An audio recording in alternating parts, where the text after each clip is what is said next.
Hello dear student, I am Mr. Balaji Ingre. I welcome you on my YouTube channel. Dear student, today we are going to learn second part or the remaining part of the 3.5 drafting a virtual message.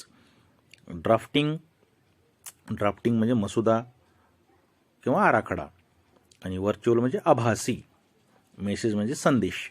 तर आभासी संदेशाचा मसुदा तयार करणे याचा second भाग, दुसरा भाग आपण पाहणार आहोत. आता ड्राफ्टिंग अ व्हर्च्युअल मेसेज आता आराखडा आहे आपल्याला माहीत झालं. आता दुसरा शब्द आहे व्हर्च्युअल. व्हर्च्युअल म्हणजे आभासी. आभासी म्हणजे काय? जे आपल्याला भासते, भास होतो ज्याचा, परंतु दिसत नाही, त्याला आभासी असं म्हटलं जाते. म्हणजे आपण काय करतो, एकमेकाला फोनवर बोलतो, परंतु आपल्याला तो व्यक्ती आपल्या समोर आहे असं वाटतो, परंतु तो तिथं नसतो, त्याला आभासी असं म्हटलं जाते.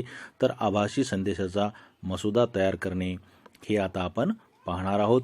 याचा आपला सेकंड जो भाग आहे तो आज आपण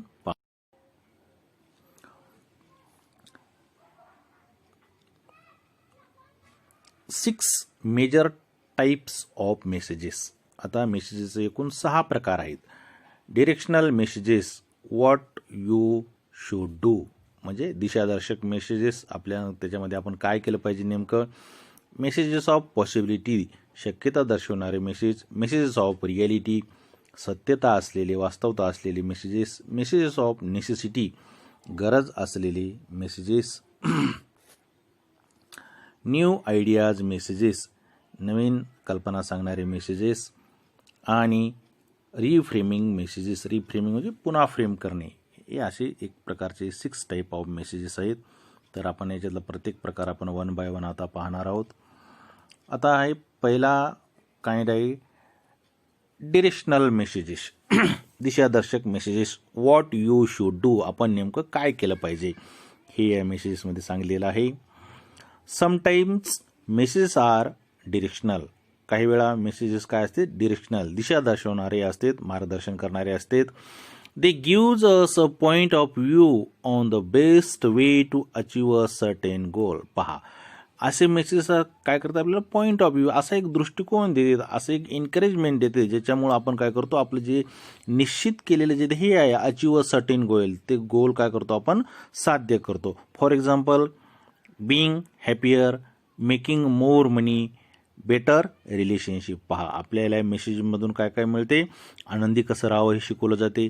मेकिंग मोर मनी, जास्तीत जास्त पैसा कसा कमावला जावा असं सांगलं जाते.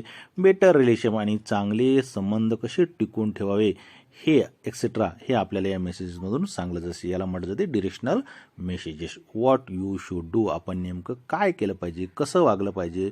How should do live in a society, असं या मेसेजमधून आपल्याला डिरेक्ट केलं जाते.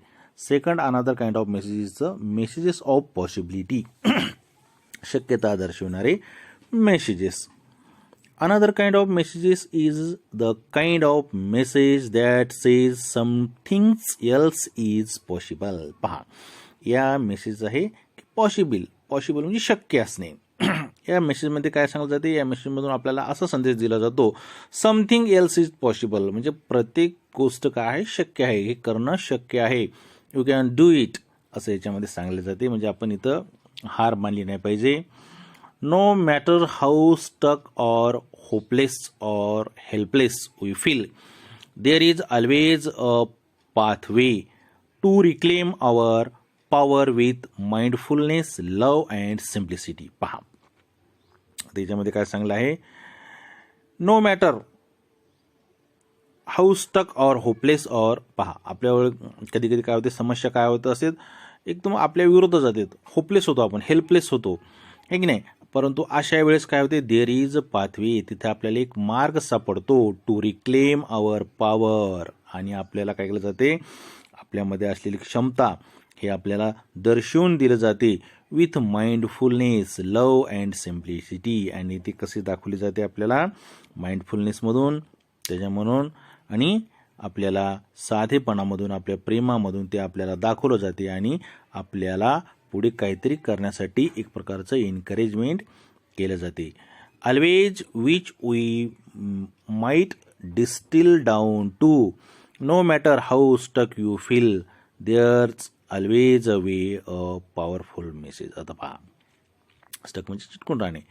तर आपल्या मेसेजमधून काय सांगलं जाते की which we might distil down. पहा, आता आपल्याला काय सांगलं आहे, डिस्टिल डाऊन. डिस्टिल डाऊन म्हणजे काय की काही गोष्टी आपल्या हास्य निष्ठून चाललेल्या आहेत असं आपल्याला वाटते.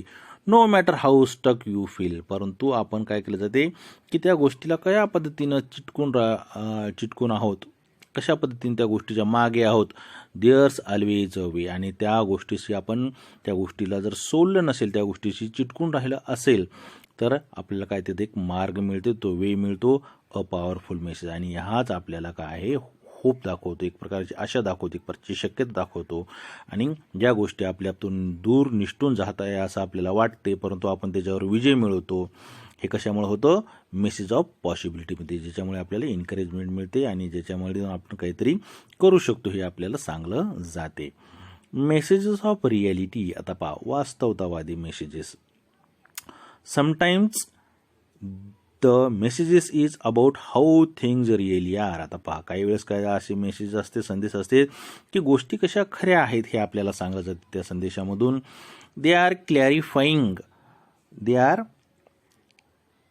क्लॅरिफाईंग messages, mini maps that help direct people from confusion to clarity.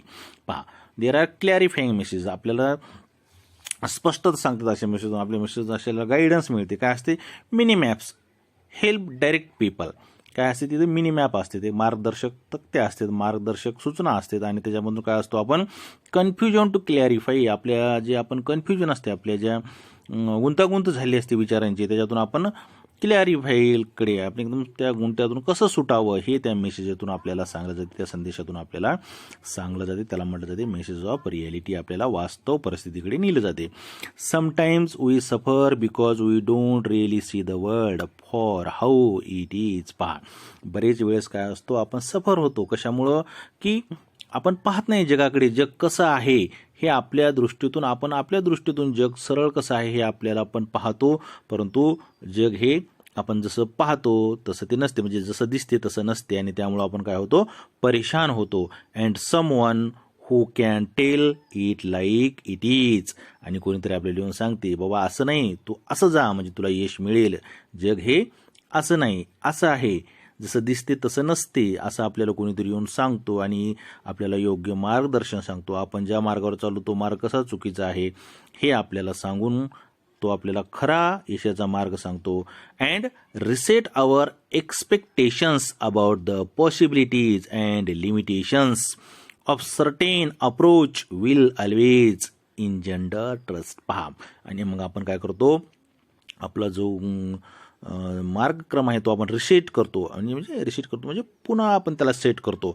आणि मग आपले जे एक्सपेक्टेशन्स आहेत, अपेक्षा आहेत, आपल्या ज्या पॉसिबिलिटीज आहेत, आपले जे लिमिटेशन्स आहेत, त्या सगळ्यावर आपण काय करतो, एक प्रकारची मात करून आपण काय करतो, आपण आपल्या खऱ्या यशाकडे जातो. Will always engender trust. पहा, आणि याच्यातून काय सांगलं आहे, इंजेंडर म्हणजे गिव्ह राईज टू, म्हणजे जन्म देणे, बर्थ देणे. आणि याच्यातून एखाद्या नवीन गोष्टीचा उदय होतो, नवीन गोष्टीची निर्मिती होते. आणि आपण आपल्या एका विशिष्ट अप्रोचकडे, एक ध्येयाकडे, आपल्या गोलकडे आपण काय करतो, जात असतो. आणि याला म्हटलं जाते messages of reality.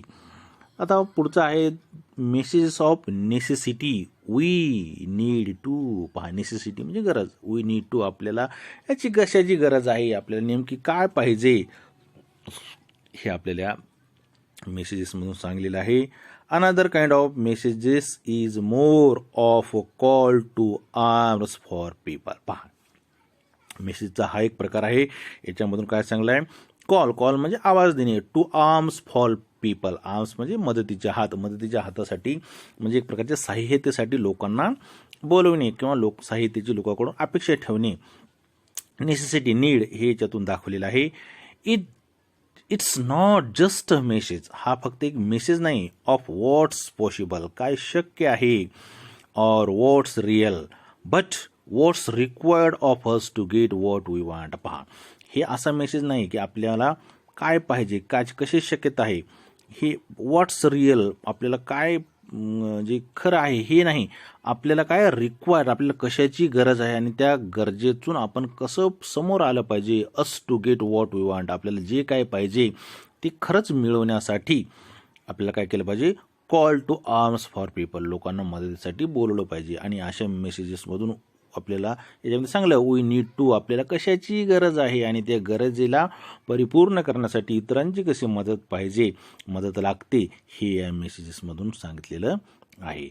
New idea messages पहा. Some messages are based on ideas that people may never have consider before. पहा, काही मेसेजेस काय असतात, नवीन आयडियावर बेस्ड असतात आणि अशा नवीन आयडिया याच्या अगोदर आपण कधीच विचारामध्ये घेतल्या नसतात किंवा तो आपल्या मनामध्ये त्या कल्पनाविषयी थोडा स्पर्शसुद्धा झालेला नसतो. नेवर हॅव कन्सिडर बिफोर, आपण कधी त्याचा विचारसुद्धा केलेला नसतो. Messages with novel ideas, novel म्हणजे नवीन, जे नवीन आयडियाचे मेसेजेस असतात, opinions, suggestions, views etcetera are sent with much excitement or enthusiasm. पहा, असे जे नवीन नवीन आयडियाचे, नवीन कल्पनाचे, नवीन सजेशनचे, नवीन दृष्टिकोनाचे जे मेसेजेस असतात, ज्याच्यामधून आपल्याला काय मिळते, एक प्रकारची एक्साइटमेंट मिळत असते, एक प्रकारचा एन्थुजियाझम, उत्साह आपल्याला त्यातून मिळत असतो. अशा प्रकारे हे न्यू आयडिया मेसेजेस असे असतात. रिफ्रेमिंग मेसेजेस, रिफ्रेमिंग म्हणजे त्याला पुन्हा फ्रेम करणे, पुन्हा त्याची मांडणी करणे. Some messages are about taking aspect of our life that we might have framed as weakness or bad and framing them as strength and asset. पहा, तर या मेसेजमध्ये काय सांगलं आहे की काही मेसेज आपल्याला काय करता याचं रिफ्रेम करावं लागत असते, पुन्हा त्याची फ्रेमिंग करावी लागत असते. आणि पुन्हा फ्रेमिंग करते वेळेस some message are about taking aspect of our life that we might have framed as weakness or bad and framing them as strength and asset. पहा, असे काही मेसेजेस असतात, जे मेसेजेस आपण काय करतो, ज्याला आपण बॅड म्हणतो आणि ॲसेट म्हणजे इथं आपली मालमत्ता आहे की नाही. तर असे आपले जे बॅड मेसेज असते, ज्याच्यातून आपली स्ट्रेंथ आपल्याला दिसत नाही, आपला विकनेसपणा दिसतो, परंतु त्या विकनेसपणामधूनच आपल्याला काय करावं असते, त्यालाच आपली पॉवर बनवायची असते, आपल्या दुबळेपणालाच आपली शक्ती बनवायची असते आणि आपण आपला विजय मिळवायचा असतो. आपण असं म्हटलं जाते, failure is the first step to success, असं म्हटलं जाते. म्हणून आपलं जे फेल्युअर आहे, आपला जो विकनेसपणा आहे, जो आपल्यामधला जो बॅडपणा आहे, त्यालाच आपली ताकद बनवून आपण काय केलं पाहिजे, आपली स्ट्रेंथ आणि ॲसेट म्हणजे मालमत्ता, स्ट्रेंथ म्हणजे आपली ताकद आपण बनवली पाहिजे आणि आपल्या गोल, आपलं एम आपण अचीव केलं पाहिजे. म्हणून काय केलं पाहिजे, रिफ्रेमिंग म्हणजे पुन्हा फ्रेम करणे. म्हणजे इथं काय सांगलं आहे, आपला विकनेस आणि आपला बॅडपणा म्हणजे आपल्याला कमतरता आणि दुर्गुण, यालाच आपली शक्ती बनवून आपण आपलं ध्येय प्राप्त केलं पाहिजे, त्याला रिफ्रेम केलं पाहिजे. Or something we thought was bad is actually good. कधी कधी काय असते, आपण ज्याला बॅड म्हणतो, ज्याला आपली कमजोर बाजू म्हणतो, तीच बाजू काय असते, आपल्याला हेल्प करते. Or sometime we always thought was good is bad. पहा, कधी कधी असते, आपण आपली जी चांगली बाजू समजतो आणि त्याच्यावर आपण विजय मिळवू असं आपल्याला वाटते, परंतु तिथंच आपल्याला अपयश येते, म्हणजे गुड इज बॅड.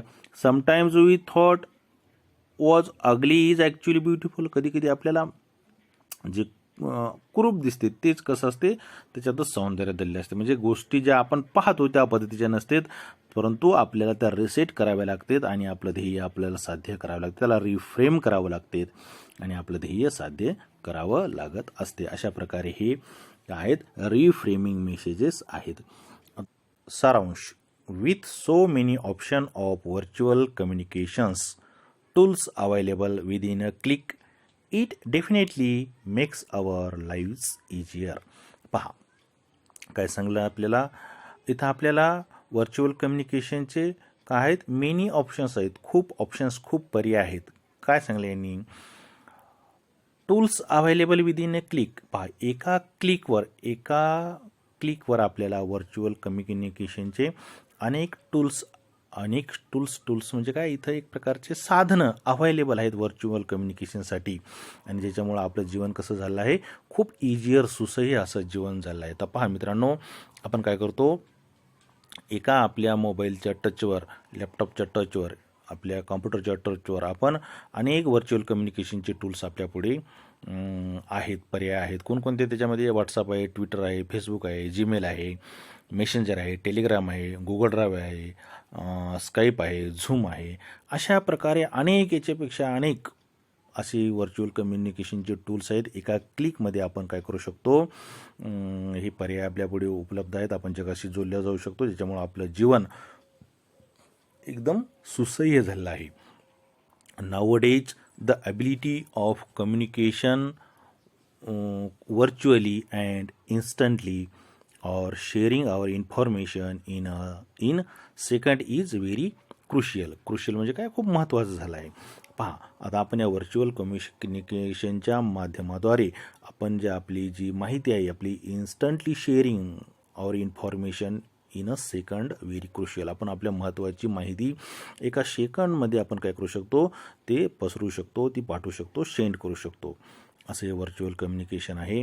त्याच्यामुळं आपण खूप कमी वेळामध्ये आपली माहिती सेंड करू शकतो. Virtual communication is creating a communication environment with is cost effective, time saving and accessibility 24/7. पहा, आता या व्हर्च्युअल कम्युनिकेशननं काय केलं आहे, क्रिएटिंग अ कम्युनिकेशन एन्व्हायरमेंट, एक प्रकारचं संभाषणाचं काय केलं आहे, एक प्रकारचं संवादाचं एन्व्हायरमेंट, वातावरण तयार केलं आहे. आणि याच्यामुळं व्हर्च्युअल कम्युनिकेशनमुळे साध्य झालेलं आहे. आणि व्हर्च्युअल कम्युनिकेशन आहे कॉस्ट इफेक्टिव्ह. कॉस्ट इफेक्टिव्ह म्हणजे परवडणारं, टाईम सेविंग, वेळ वाचवणारं, आणि असेसिबल म्हणजे अव्हेलेबल असलेलं, उपलब्ध असलेलं. आणि उपलब्ध कसं आहे, 24/7 म्हणजे 24 तास, एक आठवडाभर म्हणजे 365 दिवस एनी टाईम आपण काय करू शकतो, आपली इन्फॉर्मेशन, आपले थॉट्स, थिंकिंग, आयडियाज काय करू शकतो, आपण विदिन अ क्लिकवर जगभर पसरू शकतो, सेंड करू शकतो. Communication has evolved in the last few decades, and very soon virtual communication will be the base of communication in future. आता हे काय झालं आहे, हे इन याचा शब्द आहे इव्होल्ड. EVOLVED. इव्होल्ड म्हणजे काय, ग्रॅज्युअली डेव्हलप्ड, हळुवारपणे त्याच्यामध्ये विकास होणे, एकदम त्याच्यामध्ये वाढ होणे. आणि या कम्युनिकेशनची काय झालं आहे, मागच्या काही दशकामध्ये एक हळुवार अशी वाढ झाली आहे, ग्रॅज्युअली डेव्हलपमेंट झाली आहे व्हर्च्युअल कम्युनिकेशनची. आणि very soon virtual communication will be the base of communication in future. आणि अर्थातच खूपच लवकरच व्हर्च्युअल कम्युनिकेशन काय होणार आहे, आभासी संवाद, आभासी संदेश काय होणार आहे, सगळ्या संदेशाचा, सगळ्या कम्युनिकेशनचं बेस बनणार आहे. बेस म्हणजे पाया बनणार आहे. We will see a range of new products and technology which will assist in making our virtual communication more easy and quick. आता पहा, आता ही नवीन प्रोडक्ट आणि टेक्नॉलॉजी आहे, याच्यामुळे काय झालं आहे की व्हर्च्युअल कम्युनिकेशन हे काय झालं आहे, खूप इझिली झालं आहे. आणि याच्यामुळं आपण काय करू शकतो, जगाशी सहजतेने जोडल्या जाऊ शकतो. Invention of a telephone created the path of communication, and today virtual communication has taken over everything. पहा, इन्व्हेन्शन म्हणजे शोध लागला. जेव्हा टेलिफोनचा शोध लागला तेव्हा कम्युनिकेशनचा एक मार्ग निर्माण झाला. Created a path of communication, संभाषणाचा एक प्रकारचा मार्ग निर्माण झाला. आणि पुढे काय झालं, आता व्हर्च्युअल कम्युनिकेशनमुळं काय झालं, सगळ्या गोष्टींमध्ये आपण आता हे कम्युनिकेशन सर्वत्र पसरलेलं आहे, वाढलेलं आहे, गेलेलं आहे. With many advantages and features, people across the world have access to multiple virtual communications tools, which is making their life easy and comfortable. पहा, आता या व्हर्च्युअल कम्युनिकेशनचा ॲडव्हान्टेजेस काय आहे, याचे काय फायदे आहेत, याच्या काय काय फीचर्स आहेत, त्यांच्या अनेक फायदे आहेत, अनेक वैशिष्ट्ये आहेत. आणि पीपल अक्रॉस द वर्ल्ड, आणि जगातील सगळे लोक मल्टिपल व्हर्च्युअल कम्युनिकेशनच्या टूल्सद्वारे, जे व्हर्च्युअल कम्युनिकेशनचे जे टूल्स आहेत, जे आपण पाहिले आत्ताच सांगले की व्हॉट्सअप आहे, ट्विटर आहे, फेसबुक आहे, जीमेल आहे, मेसेंजर आहे, टेलिग्राम आहे, स्काईप आहे, झूम आहे, गुगल ड्राईव्ह आहे. आणि या सगळ्या टूल्सद्वारे जगातील लोक एकमेकाशी विदिन अ सेकंड काय केले जातात, कनेक्ट होत असतात आणि त्यांच्यामुळं आपलं जीवन कसं आहे एकच झालेलं आहे, इझिली आणि कम्फर्टेबल, खूप सुसाई आणि आल्हाददायक आपलं असं जीवन झालेलं आहे. मेसेज रायटिंग, आता पहा मेसेज रायटिंग म्हणजे काय, संदेश लिहिणे, परंतु संदेश कोणता लिहायचा आहे आपल्याला, व्हर्च्युअल मेसेज आहे की नाही, ड्राफ्टिंग अ व्हर्च्युअल मेसेज नावाचं आहे आपल्या याचं. मग आपल्याला काय करायचं आहे, व्हर्च्युअल मेसेज ड्राफ्ट करायचं आहे, लिहायचं आहे. तर आता एक काय आहे ते आपण पाहू. With mobile virtually in every hand, be it a student of a secondary or higher secondary, standard or housewife, writing message seems a remote possibility. आता पहा काय सांगलं आपल्याला, एक मोबाईलच्याद्वारे, मोबाईल प्रत्येकाच्या हातामध्ये आपल्याला तर मोबाईल दिसत आहे, मग तो विद्यार्थी असो, कोणता विद्यार्थी असो, तो सेकंडरी और हायर सेकंडरी, माध्यमिकचा असो वा उच्च माध्यमिकचा विद्यार्थी असो किंवा एखादी हाऊसवाईफ असो, गृहिणी असो, विदी writing messages seems a remote possibility. पहा आता कोणी संदेश लिहित नाही, संदेश लिहिणं हे खूप दूरची गोष्ट आहे. But this was a situation a few years ago, परंतु काही वर्षापूर्वीची सिच्युएशन होती की आपल्याला संदेश लिहावा लागायचा. जेव्हा आपल्याला जर कम्युनिकेशन करायचं असेल तर त्यासाठी आपल्याला काय करावं लागत असे, कम्युनिकेशनसाठी संदेश लिहिणं, रायटिंग मेसेज करणं हे खूप आवश्यक होतं, हे की नाही. The excessive use of mobile and basic phones has brought forth the inconvenience caused by these otherwise quite useful devices, that their use has been banned at many places like school, offices, hospitals, and many other places where they are considered more of a disturbing instrument than a convenience to the user. आता पहा काय झालंय, आता या आपण पाहिलं की गृहिणीच्या हातामध्ये, माध्यमिक स्टुडंटच्या, उच्च माध्यमिक स्टुडंटच्या हातामध्ये मोबाईल आल्यामुळं कोणी मेसेज लिहिणं झालं आहे, डायरेक्ट काय केलं आहे, व्हर्च्युअल कम्युनिकेशनचा आपण वापर करत आहोत आणि लिखित मेसेज लिहिणं म्हणजे पत्रव्यवहार करणं हे आता बंद झालं आहे. परंतु असं हे डिव्हाइस ज्या अर्थाने उपयोगी होतं त्याच अर्थाने ते कसं झालं आहे, इनकन्व्हिनियन्स म्हणजे कसं झालं आहे, आपल्याला एक प्रकारचं असुविधा देणारं झालेलं आहे, याच्यामधून त्रास होत आहे. आणि काय होत आहे, एक्सेसिव्ह यूज ऑफ मोबाईलचा अतिवापर and basic phones has brought forth inconvenience, आणि याच्यामुळे काय झालं, असुविधा निर्माण झालेला आहे, caused by these otherwise quite useful device. परंतु खरं तर ही खूप युजफुल डिव्हाइस आहे, परंतु काही ठिकाणी देअर यूज एक्सेसिव्ह झाल्यामुळं त्यांच्यावर काय झालं आहे, बॅन आलेला आहे, त्याच्यावर बंदी घातलेली आहे. कोण्या ठिकाणी बंदी घातलेली आहे, at many places like schools, offices, hospitals and many other place. शाळामध्ये, ऑफिसेसमध्ये, हॉस्पिटलमध्ये आणि इतर अनेक महत्त्वाच्या ठिकाणी या मोबाईल फोनवर बंदी घातलेली आहे. Where they are considered more of a disturbing instrument. आणि का घातलेली आहे, कारण की ही काय झालं आहे, डिस्टर्बिंग इन्स्ट्रुमेंट म्हणून यांना जाहीर केलं आहे, कारण की याच्यामुळं काय होत आहेत, अडथळे निर्माण येत आहेत. द्यान कन्व्हिनियन्स म्हणजे सुविधापेक्षाही हे काय झालं आहे, याच्यामुळं त्रास होत आहेत, म्हणून बऱ्याचशा ठिकाणी याच्यावर काय केलं आहे, बंदी घातलेली आहे. स्कूल, कॉलेजेसमध्ये, शाळेमध्ये, हॉस्पिटलमध्ये आणि इतर अनेक ठिकाणी ज्याच्यामध्ये न्यायालय वगैरे येते, अशा अनेक ठिकाणी याच्यावर बंदी घातलेली आहे. Although members of family, classmate, colleagues, bosses, employees have to write score of messages for others.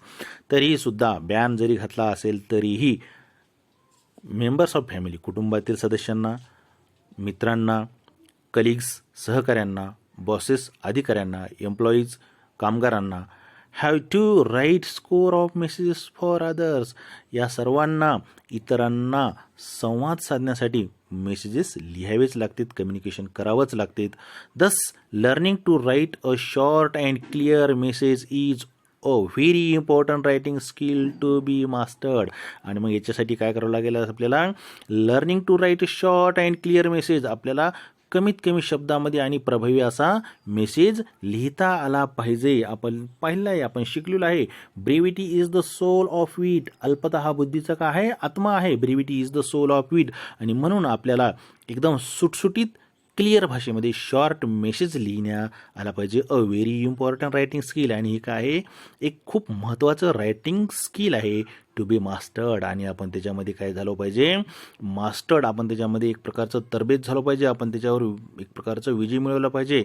आपल्याला माहिती आहे brevity is the soul of विट, आहे नाही. म्हणून आपण काय केलं पाहिजे, शॉर्ट कमी शब्दात स्पष्ट असा मेसेज आपल्याला लिहिता आला पाहिजे. त्याच्यामध्ये आपण मास्टर झालो पाहिजे. Most often the input for a message comes in the form of telephonic conversation between two people. आता पहा, इनपुट म्हणजे माहिती, यंत्राला पुरवलेली माहिती. आता ही यंत्राला माहिती कसं असते, कुठून मिळत जाते, conversation of between two peoples, दोन लोकांतील संवादामधून ही माहिती आपल्याला मिळते. The virtual conversation conveyed in the conversation is to be converted into a message for third person. आता व्हर्च्युअल मेसेज कसा असतो, दोघातलं संभाषण काय केलं जाते, तिसऱ्या व्यक्तींना सांगायचं असते. Converted into a message for third person. तिसऱ्या व्यक्तीसाठी तो आपल्याला मेसेज लिहून ठेवावा लागत असतो. Whereas sometimes standard instructions contains the necessary information for the messages. आणि या मेसेजमध्ये काय केलं, आपल्याला स्टँडर्ड इन्स्ट्रक्शन, एकदम प्रभावी अशा सूचना त्या मेसेजमधून काय करावं लागतात, आपल्याला पुरवावे लागतात. कोणाला, थर्ड पर्सनला. Such message are written on a small piece of paper called memo slip. आणि मग असे हे मेसेज आपल्याला जर तिसऱ्या व्यक्तीला लिहायचे आहे, तिसऱ्या व्यक्तीला कळवायचे आहे, दोन व्यक्तीमधलं संभाषण तिसऱ्या व्यक्तीला सांगायचं आहे. आणि असा मेसेज आपल्याला एका छोट्याशा कागदाच्या मेमो स्लिपवर लिहून ठेवावा लागत असतो. Basically such messages content the following. आता जो दोन व्यक्तीचं कन्व्हर्सेशन आहे आणि आपल्याला मेसेज कोणासाठी ठेवायचा आहे, थर्ड पर्सनसाठी. अशासाठी आपल्याला एका स्मॉल मेमो स्लिपवर, आपल्याला पीस ऑफ मेमो स्लिपवर काय करायचं आहे, हा मेसेज लिहून ठेवायचा आहे. परंतु तो मेसेज लिहिताना basically such messages content the following. आणि अशा मेसेजेस लिहिताना आपल्याला या फॉलोइंग जो फॉर्मॅट दिला आहे, हा फॉर्मॅटचा आपल्याला काय करायचं आहे, पालन करायचं आहे. आता फॉर्मॅट काय आहे पहा, फॉर्मॅटमध्ये काय सांगलं आहे, डेट. आपण जेव्हा थर्ड पर्सनसाठी मेसेज लिहिणार आहोत त्यावेळेस आपल्याला डेट लिहावी लागेल. टाईम, त्याच्यानंतर वेळ लिहावी लागेल. Name of a person to whom the message is directed. आपण ज्या व्यक्तीला, थर्ड पर्सनला आपण मेसेज लिहिणार आहोत त्या व्यक्तीचं नाव लिहायचं आहे. म्हणजे ज्याला आपण मेसेज पाठवणार आहोत किंवा ज्यासाठी मेसेज आपण लिहून ठेवणार आहोत, पाठवणार नाही, ज्यासाठी आपण मेसेज लिहून ठेवणार आहोत कागदावर, एका पीस ऑफ स्लिपवर, तर पेपर स्लिपवर, त्यासाठी त्या व्यक्तीचं, ज्याच्यासाठी आपण लिहायलो त्या व्यक्तीचं नाव लिहायचं.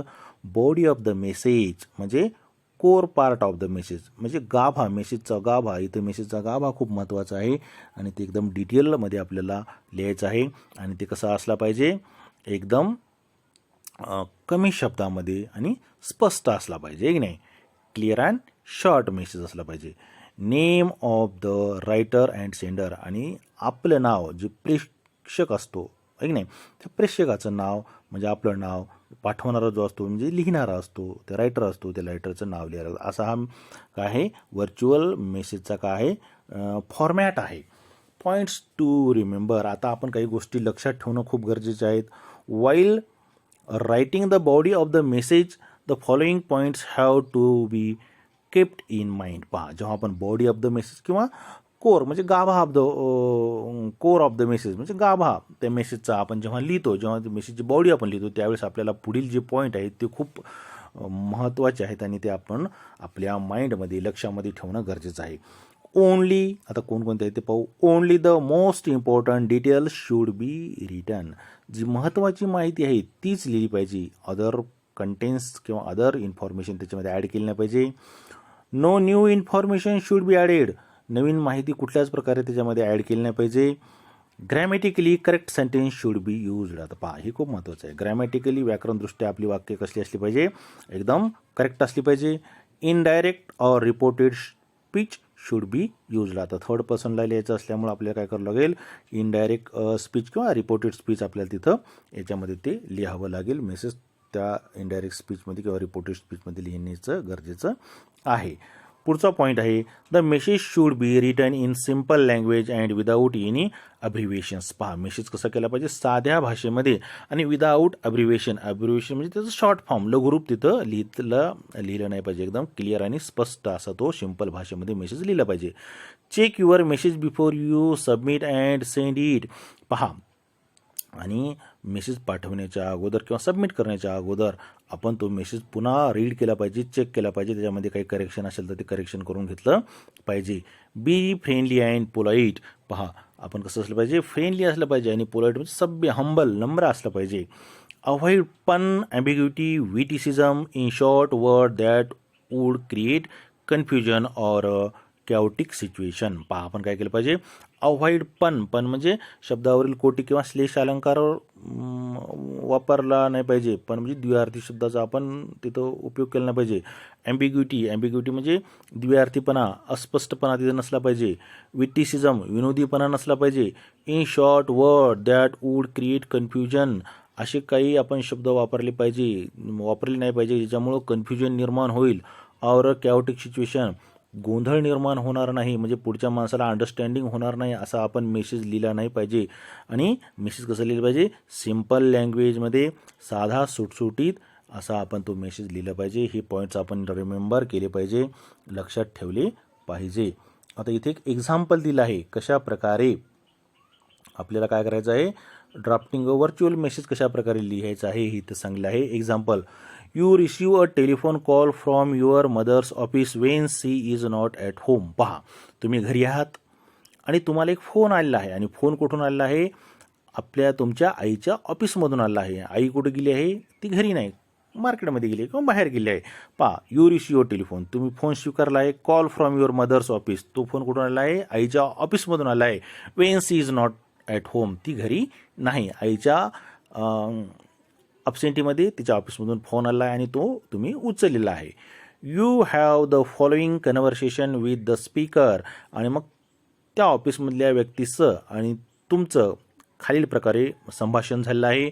But you have to go for your tuition class. परंतु तुम्हाला लगेचच काय करायचं आहे, ट्युशनला जायचं आहे, तुमच्या खाजगी शिकवणीला जायचं आहे. ट्युशन म्हणजे खाजगी शिकवणी. So you leave a message for your mother. आणि तुम्ही तुमच्या आईसाठी एक मेसेज लिहून ठेवला आहे का, पेपर मेमो स्लिपवर तुम्ही मेसेज लिहून ठेवला आहे. Write the message within 50 words using the information given below. Do not add any new information. आणि आपल्या त्या आईसाठी तुम्ही 50 शब्दामध्ये एक मेसेज इन्फॉर्मेशन माहिती लिहून ठेवली पाहिजे आणि त्याच्यामध्ये नवीन काही किंवा स्वतःची माहिती त्याच्यामध्ये टाकली नाही पाहिजे. जे चांगलं आहे फोनवर तेच लिहिलं पाहिजे. आता पहा फोनवरचं कन्व्हर्सेशन कोणाशी झालं आहे, मदरच्या ऑफिसमधल्या व्यक्तीचं आणि तुमचं झालं आहे. पहा काय आहे तुमचं नाव, इथं नाव दिलं आहे अंबुज. अंबुज सेड हॅलो. अंबुज तो 2 डॉट म्हणजे सेड. अंबुज काय म्हणाला, hello. Mr Rastogi said hello, may I speak to miss Dikshit please. I am Naresh Rastogi from the office. पहा तो समोरचा व्यक्ती काय म्हणतो, मिस्टर रस्तोगी. तो काय म्हणतो, मी मिस दीक्षित सोबत बोलू शकतो का. मिस दीक्षित म्हणजे या अंबुजच्या आईचं नाव, अंबुज दीक्षित आणि त्याची आई. आणि तो व्यक्ती काय म्हणतो, मी नरेश रस्तोगी आहे आणि ऑफिसमधून बोलत आहेत. Ambuj Dixit said mom's not at home right now. आणि तो मिस्टर रस्तोगीला काय सांगतो की सर घरी आता आई नाही, घरी सध्या आई ती नाही. Mister Rastogi said in that case can you give her a message. आणि मग अशा परिस्थितीत तुम्ही त्यांना माझा एक संदेश निरोप देऊ शकता का. It is urgent. आणि तो निरोप कसा आहे, संदेश कसा आहे, खूप महत्त्वाचा आहे. Please tell her that the meeting fixed for tomorrow has been rescheduled. आणि प्लीज तुम्ही त्यांना कृपा करून सांगा की उद्या जी ऑफिसमध्ये ठरलेली जी मीटिंग होती ती मीटिंग काय झाली आहे, रिशेड्युल्ड. त्याचं जे शेड्यूल म्हणजे वेळापत्रक, रिशेड्यूल म्हणजे वेळापत्रकामध्ये बदल होणे. त्या वेळापत्रामध्ये काय झालं आहे, बदल झाला आहे. उद्याची जी मीटिंग आहे त्याच्यामध्ये वेळापत्रकात बदल झाला आहे. Ask her to check her mail as soon as possible for the details. आणि तुम्ही त्यांना सांगा की मिसेस दीक्षितना तुम्ही सांगा की त्यांचा जो मेल बॉक्स आहे ते त्यांना काय करा, लवकरात लवकर पहा लावा. आणि त्या मेल बॉक्सवर काय केलेलं आहे, आम्ही पुढच्या मीटिंगचं जे रिशेड्यूल आहे त्याच्याविषयी पूर्ण डिटेल माहिती त्या मेल बॉक्सवर मेलवर त्यांना आम्ही सेंड केली आहे. प्लीज त्यांना ते लवकरात लवकर पाहायला सांगा. Please don't forget to inform her. आणि कृपा करून तुम्ही काय करा, त्यांना सांगा आणि त्यांना ती माहिती द्या. Ambuj said, don't worry, I will tell her as soon as she return 14 February 3:30 PM. पहा. आणि अंबुज काय म्हणतो, डोंट वरी, काळजी करू नका, I will tell her as soon as she return. आणि अंबुज म्हणतो जेव्हा ती घरी येईल ताबडतोब मी काय करेल तिला सांगेल. आणि 14 फेब्रुवारी आणि दुपारी 3:30 हा मेसेज दिलेला आहे. आपण पाहिला फॉर्मॅट मेसेजचा पाहिला आहे, त्याच्यामध्ये डेट टाईम आहे की नाही, त्याच्यामध्ये ज्याला आपण मेसेज लिहायचे त्यांचं नाव आहे की नाही, रायटरचं नाव, बॉडी ऑफ द मेसेज हे सगळं असते. आणि याचं ते मेसेजचं सॅम्पल दिलं आहे. मेसेज कसा लिहिला आहे, ड्राफ्टिंग व्हर्च्युअल मेसेज वरचं जे conversation, the above conversation and here give the sample or the answer of the messages. Maugham, आता पहा याच्यामध्ये एक चूक केली आहे या टेक्स्टमध्ये. हे जो आपल्याला मेसेज लिहून दिला आहे याच्यामधलं त्यांनी जे फॉर्मॅट सांगलं आहे तेच फॉर्मॅट त्यांनी वापरलेलं नाही. याच्यामध्ये टाईम आणि डेट इथं दिलेली नाही, बाकीचं सगळं आहे. मॉम, आता पहा अंबुज मॉमला लिहितो म्हणून त्यानं मॉमचं नाव लिहिलं आहे, मॉम लिहिलं आहे. Mister Rastogi from the office called up to say that the meeting fixed for tomorrow has been rescheduled. आणि त्यांनी सरळ स्पष्ट सांगलं कमी कमी शब्दामध्ये, मिस्टर रस्तोगीच्या ऑफिसमधून फोन आलेला होता आणि त्यांनी काय केलं, मला सांगितलं की तुमची जी मीटिंग आहे टुमॉरोची, उद्याची जी मीटिंग आहे फिक्स केलेली, ती मीटिंग काय झाली, हॅज बीन रिशेड्यूल्ड. ती मीटिंग काय झाली, रिशेड्यूल झाली. त्याच्यामध्ये वेळापत्रकामध्ये बदल केला आहे. He wants you to check your mail as soon as possible for the details. आणि त्यांनी सांगलं आहे, त्यांना काय सांगलं आहे त्यांनी, की तू तुझा जो मेल बॉक्स आहे ताबडतोब काय कर, तो चेक कर. आणि त्याच्यामध्ये सगळे डिटेल्स त्या रिशेड्यूल्ड मीटिंगबद्दल दिलेले आहेत. He said it was urgent. आणि त्यांनी सांगितलं की ही काय खूप महत्त्वाचं तात्काळ आहे, खूप अर्जंट आहे. आणि आपलं तो नाव लिहितो खाली अंबुज. अशा प्रकारे हा काय ड्राफ्टिंग व्हर्च्युअल मेसेज आहे, वरचं जो कन्व्हर्सेशन आहे अंबुज आणि मिस्टर रस्तोगीचं, त्या प्रकारे हा एक ड्राफ्टिंग व्हर्च्युअल मेसेज आहे. अशा प्रकारे आपल्यालाही परीक्षेमध्ये असं कन्व्हर्सेशन, संभाषण दिलं जाते आणि त्यावर आपल्याला असा मेसेज लिहावा लागतो. आणि परंतु त्याच्यामध्ये आपल्याला डेट आणि टाईम लिहिणं गरजेचं आहे. जसं इथं 14 फेब्रुवारी 3:30 PM दिलं आहे, ते याच्यामध्ये लिहिणं गरजेचं होतं, परंतु आपण ते परीक्षेमध्ये लिहिलं पाहिजे. तर आशा करतो की हा माझा व्हिडिओ तुम्हाला आवडलेला असेल. कृपा करून अभ्यास करा, व्हिडिओ काळजीपूर्वक संपूर्ण पहा, तुमच्या मित्रांना शेअर करा, लाईक करा, सबस्क्राईब करा, ज्याच्यामुळे येणारे पुढचे व्हिडिओसुद्धा तुम्हाला समजतील, त्याच्याबद्दल माहिती मिळेल. Thank you. Take care. Have a good day.